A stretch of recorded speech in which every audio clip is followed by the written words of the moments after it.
Hi friends, today's story is going to be from Knowledge 2 Lesson 10 called the Magic Paintbrush. Our first vocabulary word we're going to learn today is cork. Repeat after me. Cork. A cork is a stopper made out of the bark of a cork oak tree.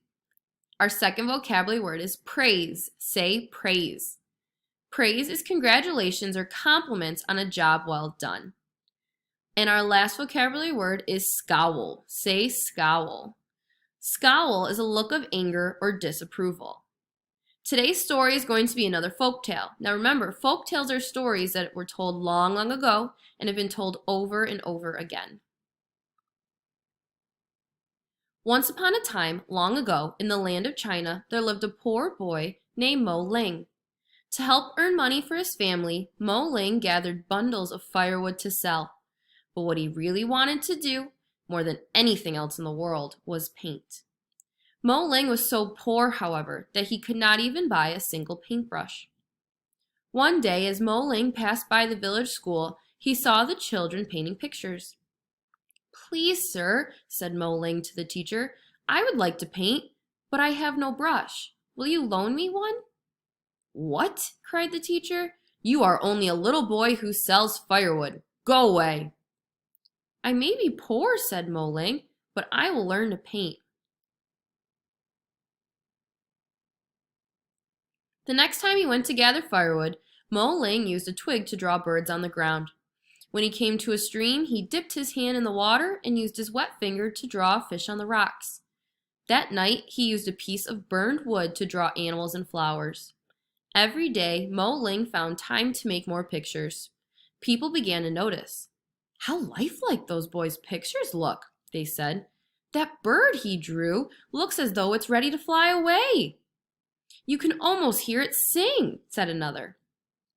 Mo Ling enjoyed hearing the people's praise, but still he thought, if only I had a paintbrush. One night, after Mo Ling had worked hard all day, he fell into a deep sleep. In a dream, he saw an old man with a long white beard and a kind face. The old man held something in his hand.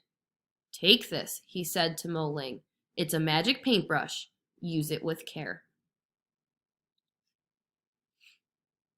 When Mo Ling woke, he found his fingers wrapped around a paintbrush. "Am I still dreaming?" he wondered. Quickly he got up and painted a bird. The picture flapped its wings and flew away. He painted a deer. As soon as he put this last spot on the animal's coat, it brushed its nose against Mo Ling, then ran into the woods. "It is a magic brush," said Mo Ling. He ran to where his friends lived. He painted toys for the children. He painted cows and tools for the farmers. He painted bowls of delicious food for everyone. No good thing can remain a secret forever. Soon, news of Mo Ling and the magic paintbrush reached the ears of the greedy emperor. "Bring me that boy and his brush," the emperor commanded. His soldiers found Mo Ling and brought him back to the palace. With a scowl, the emperor looked at Mo Ling. "Paint me a dragon," he yelled. Mo Ling began to paint, but instead of painting a lucky dragon, he painted a slimy toad that hopped right on the emperor's head.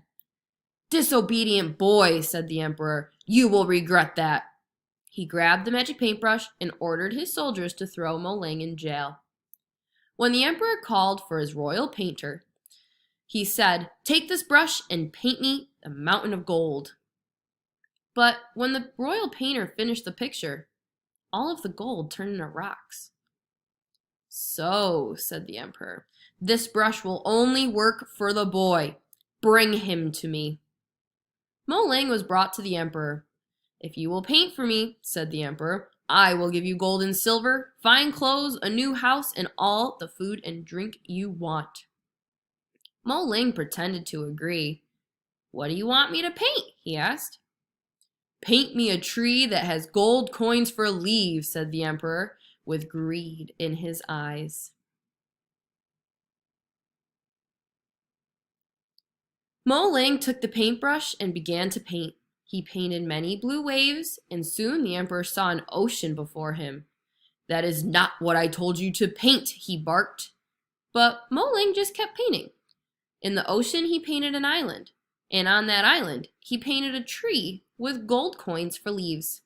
Yes, yes, that's more like it, said the emperor. Now quickly, paint me a boat so I can get to that island. Mo Ling painted a big sailboat.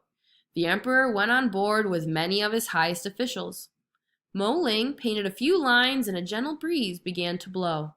The sailboat moved slowly toward the island. Faster, faster, shouted the emperor. Mo Ling painted a big curving stroke, and a strong wind began to blow. That's enough wind, shouted the emperor. But Mo Ling kept painting. He painted a storm, and the waves got higher and higher, tossing the sailboat like a little cork on the water. Then the waves broke the boat into pieces. The emperor and his officials were washed up on the shore of the island, with no way to get back to the palace. And as for Mo Ling, people say that for many years he went from village to village, using his magic paintbrush to help everyone wherever he went.